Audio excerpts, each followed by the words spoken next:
What's good, YouTube? Swiftly here, back with another NBA 2K25 video, and in today's video I have another episode of Rare Builds for you guys. As you can see on your screen, in today's episode we are going to be making a two-way playmaking three-point threat. That is quite a mouthful to say, pause, no diddy. But this build I really like, just because I feel like this build will be very good for beginner type players, people who are new to 2K, people who aren't going to really be, the shooters that they want to be, because the shooting is a little bit more difficult in this build or this game.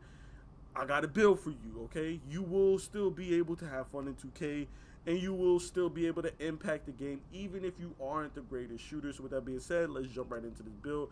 Now, obviously, I'm making this build at the point guard position because I know that's what most of you guys like to play. Yeah, I like to play that guard, that one, that two, and sometimes that center position. So we're going to be making this build at PG. We are actually going up in height to 6'6", and we're going to be going down in the weight at 195. I'm keeping the wingspan default. Obviously, you can tweak these to your liking. If you want to go shorter or taller, bigger or, smaller on the weight and the wingspan, you can do all of those things to your discretion. This is just what I went with for my custom template. And then moving on for the attributes, we're only going to have a 63 on the close shot, right? That's fine. We got a 78 on the driving layup, which is going to get us silver float game and bronze layup mix master. And then we have a 70 on the driving dunk, as well as a 45 on the standing dunk. And then we have a 61 on the post control, which is just going to get us just a little bit of post control so we could get that bronze hook specialist badge. Obviously, the 45 standing dunk for, those two standing dunk packages that you get at 40 and 45. 70 driving dunk and 78 layup, just so that we can finish. You don't want to be one-dimensional. I talk about this on our channel all the time here on our channel on 2K about not being one-dimensional, only being able to shoot, and then when you're getting face guarded, you can't score at all because the dude is just holding L2 on your ball sack the whole game.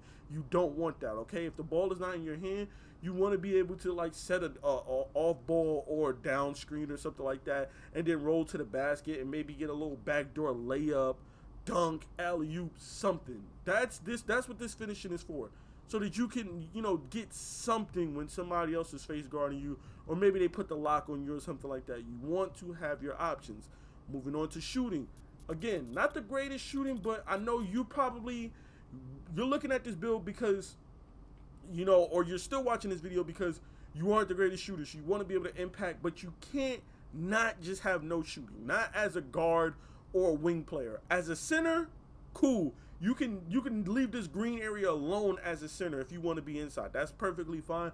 But every other position, we need you to be able to shoot. Not saying you have to shoot 15 threes a game or 10 threes a game, or that we even expect you to make 10 or 15 shots a game, but you need the ability to take that shot if they're leaving you open. If they're leaving you open, they're not guarding you, you need the ability to at least hit that shot to keep them honest. I don't care if you have to play on low risk, medium risk, whatever risk, you know what I'm saying, trash risk.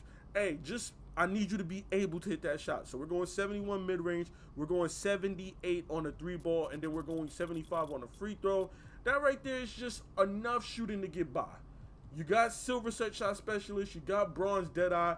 At the worst case scenario, you can use a +1 if you need to put silver dead eye on, or if you're like me and you realize how important set shot specialist is, you will use your +1 to put that on set shot specialist. Now, obviously, we have cap breakers, so you can always go up. This build can get a 94 midi or an 89 3-ball. So worst case scenario, you can put your +5 on there and then still get like an 83 3-ball, which means you'll still have bronze limitless range, and then you can always go +1 on limitless range if that's what you want to do, and get silver limitless, silver set shot with bronze dead eye. You have options. That's the most important thing when it comes to these builds, is that you have options. Moving on to the playmaking, right? And this is going to be your bread and butter because you're the PG. You're going to be really looking to play that pass first type of game that you like to play, right? Because you don't really want to shoot. You're bricking shit. You're shooting like 18% from 3 and shit, right? This is you. That's why you're here, right? So why not, man? Why not go a little crazy with the playmaking? You got a 91 pass at, you got a 92 ball handle, you got an 86 speed with ball. You can slap +1s on any of these things and get just a little bit better as far as playmaking go.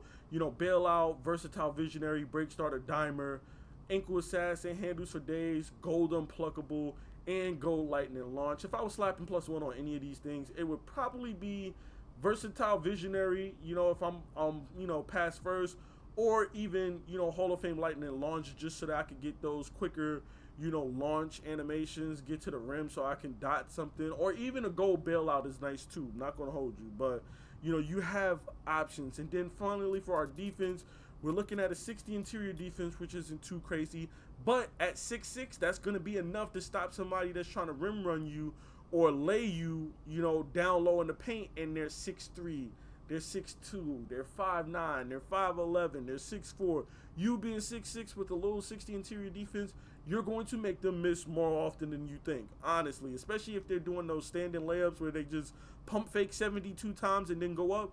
That's going to be a yellow contest, or even sometimes an open contest, but you're going to make them miss, I promise you. When you're taller than them, you're going to make them miss. And then moving on, now we get to the fun part, right? We got a 92 on the perimeter defense. We got a 91 on the steal, because why not? And then for the block, we do have a 74, boom, on our block. So that means that 92 perimeter, right, you're going to have gold challenger, you're going to have on-ball menace, you're going to have pig dodger and all of that good stuff, and you're going to have Hall of Fame off-ball pest. And then for the steal, you're looking at gold glove and gold interceptor. And then with that 74 block at 6'6" in your PG, you're looking at bronze paint patroller as well too, which that is a tier 2 badge. So keep in mind, you can always throw your +1 on that paint patroller and get silver paint patroller as a fucking PG, which means they're really not going to be laying shit up on you when they go down in that paint and they trying to hit you with them pump fake 72 times and then going up and whatnot. Those PGs, those 6'3", 6'4", 6'5", trying to rim run, that shit ain't going down like that, bro. I promise you.